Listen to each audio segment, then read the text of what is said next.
I've spoken about this a lot. There is a culture of violence in the city. There is obviously a law enforcement component to do that and a criminal justice system component.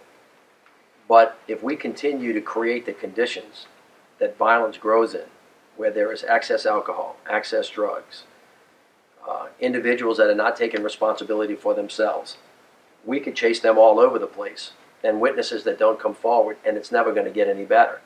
So there are deep underlying problems that have produced this level of violence in the city of New Orleans since the beginning of our time until today. From time to time, the numbers go up, they go down, but they've still been consistently high per capita over a very, very long period of time. And of course, I've given innumerable speeches on this particular subject, which is why I continue to want to call the people of this city into purpose.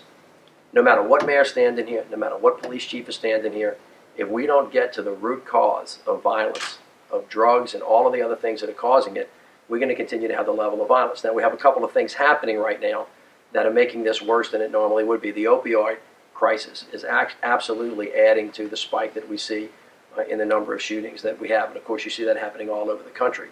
And you see from city to city, each city is having difficult issues. But New Orleans has always been at the top of that very, very bad list.